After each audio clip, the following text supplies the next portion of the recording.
I'm excited to get on the Rude Guest Hotline right now and talk to our friend, Mr. David Aldridge. DA, how are you? I'm good, gentlemen. How are you? What's up, Dave? Good. So I was sitting with you Sunday night when Jayden got hurt, and it was sadly something you were loudly worried about. You wrote a really good column about the decision to have Jayden out there. And then, I don't know if you read your column or what, but DQ opened his remarks yesterday taking ownership of that mistake for having Jayden out there. We're now, I don't know, about 48 hours later from everything that transpired in that game. What do you make of all of it? Well, I mean, first, credit Dan Quinn for owning it, right? Like, instead of, kind of dancing around it and, right, trying to deflect and hide behind the football's a violent game and all the other cliches you hear at times like this. He shouldn't have been out there. That's just bottom line. The game was lost. There was no point to having him out there.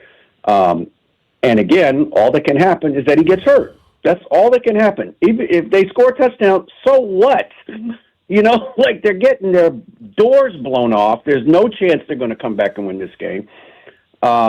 So he shouldn't have been out there. But give Dan credit for acknowledging that. And, I always say this, fellas, when a mistake is made and a guy the next day gets up and says, you know what, I messed up. I'd use another word, but y'all want to keep your FCC license. You bleeped up. We got it. Right. You bleeped up. I bleeped up. When somebody says that, I have no follow-up question. Yeah. Right? So own it. When you own it, it's over. And as far as I'm concerned, it's over in that sense. But I do think this team has to really, really, really sit down with Jayden and sit down with itself, with between Adam Peters and ownership and the coach, and say, what are we going to do going forward to make sure we keep Jayden Daniels healthy? That has to be the number one overarching priority for this organization going forward.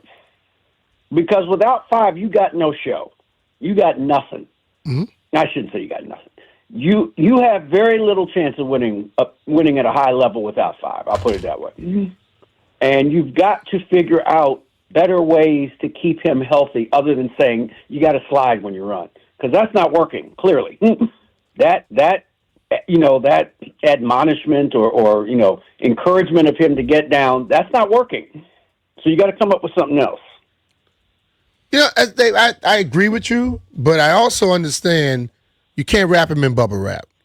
And I see that injury the other night. Yes, he probably shouldn't have been on the field, but it was the most freak thing that could happen. We used to see guys get tackled and thrown like that many a times, and they rarely ever are going to, you put your arm down, normally it just boom and you get up.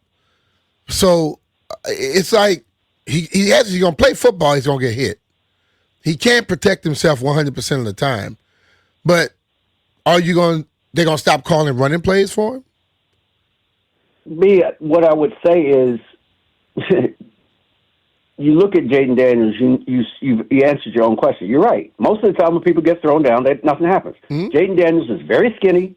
He's very light. He's put on some weight. He's put on some muscle, and he's still gotten hurt 3 straight times. He's been out on the football field. That should tell you something. That should tell you, all right, we've got to figure out another way for him to play football besides just go on and rock out, just do you. That's not working. Because you had a sprained knee, a pulled hamstring, and a dislocated elbow the last 3 times you played football. So clearly, what you're doing now isn't working. So you've got to come up with something else. And I think the best way to do it, and this is what I was getting at a couple of weeks ago, was you have to put a team around him that's good enough to let him cook the way he wants to cook. That's what you have to do. And until you have that team, I would be very cautious about putting him back on the field. You don't have that team right now. It looks like you're not going to have that team this year. The moves that were made haven't turned out to be the right moves. So you've got to go back to the drawing board and say, all right, how do we put a team around him that's good enough for him to be his best? And to me, fellas, like, I went back and looked at, when he was at LSU, who was he throwing to? Malik Neighbors and Brian Thompson Jr. and the young man that passed away, Kieran Lacey. Yeah. That's who he was throwing to. Yeah. You need to get guys that good for him to throw the ball to, for him to be at his absolute best. Is that hard? Yes. But but you have to do that because he's that guy. Because that guy can take you somewhere. You have to surround him with elite talent. You have to build a football team around him that will not only have him have places to throw. He's running all night Sunday because there was nobody open. Yeah. Right? And he was under constant pressure. And he was under constant pressure. That's the one thing I totally agree with you, because I've said this to JP. I use this analogy all the time. When I watched Michael Vick in Atlanta, I felt that they were lazy because they felt he can make something happen. Right. And I think last year has people thinking that way. You got to give him if he has protection and people to throw it to, he doesn't have to try to put on his cape. Exactly. And if he has a defense that will stop somebody from doing anything on a football field and not let a quarterback go 16 for 16 in the first half, then and maybe create a turnover once every 3 or 4 games, then he won't always be 2 scores behind and feel like, well, I got to run now. I got to make a play. I got to make something happen. Desperate to keep us in the game. Right. So all those things factor together. So no, I don't want him to not be himself, but that has to be in smaller doses, right? You know what I mean? Like Lamar Jackson is one of the greatest running quarterbacks of all time, but he's not taking off every other play now. He sits in the pocket a lot more, so you've got to figure out, all right, how do we get the absolute most out of Jayden Daniels going forward? It doesn't involve him taking all these hits that he's been taking this season. He's just been taking too many hits. Well, and the reality with Lamar, too, is he has missed time throughout his career, but Joe Burrow doesn't run, and he's missed time throughout his career. Very true. That's true. It's so tricky. Talking with our friend David Aldridge from The Athletic. You can give DA a follow at David Aldridge DC.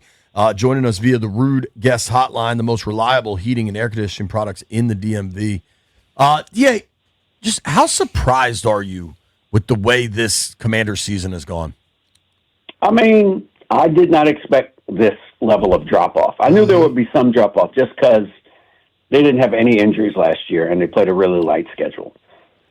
So you got to figure they were going to have more injuries this year, and they're playing better teams this year, right? Mm-hmm. So I figured there'd be some regression, but I thought it would be like 10-7 regression, or 9-8 regression, or 8-9 regression. Something in there, right? Yeah, I mean, this has been surprising that they have fallen off this far, because it's not. I mean, everybody says they're old; they're the oldest team in the league, but I mean that's really kind of skewed. Yeah. There's 3 or 4 guys that are on the roster that play a lot. Like Josh Johnson's their 3rd quarterback and the oldest dude on the team. And that's going to drive that. That's going to make it go way up.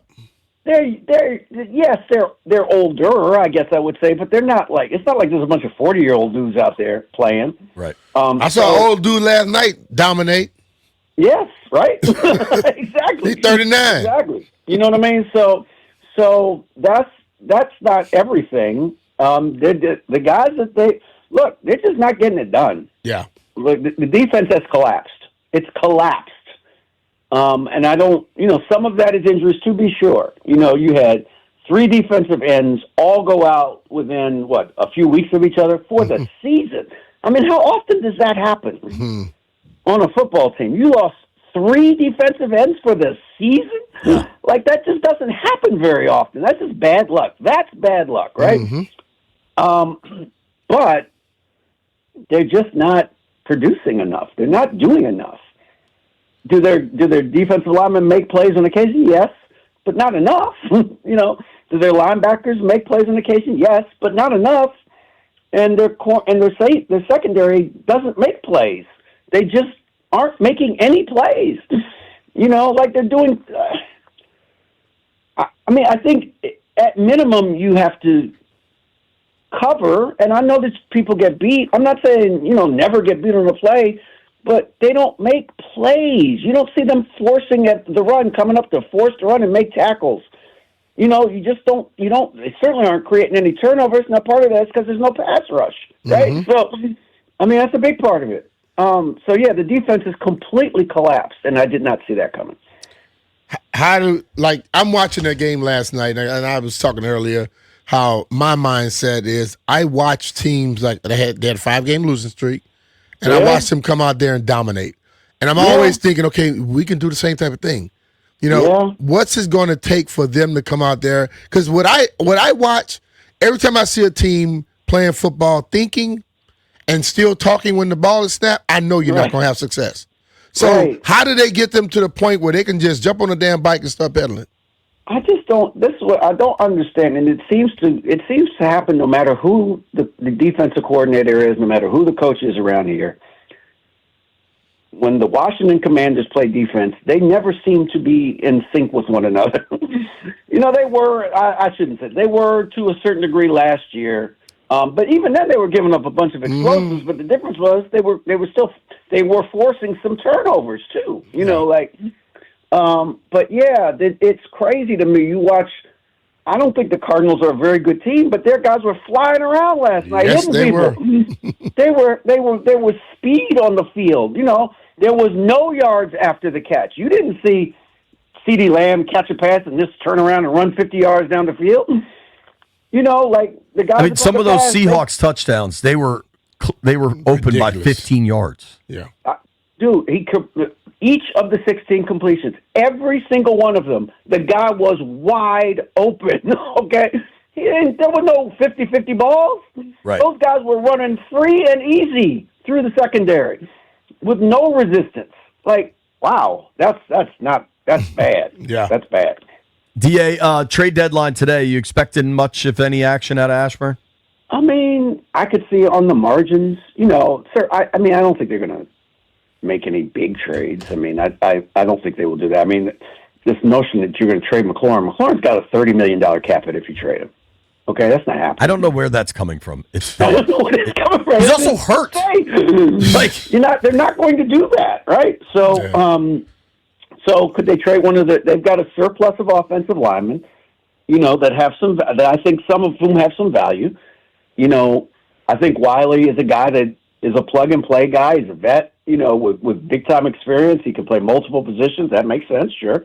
I don't think they'll trade Coleman just because Tunsil's got a hamstring he's playing on, and you got to have a backup tackle ready to go.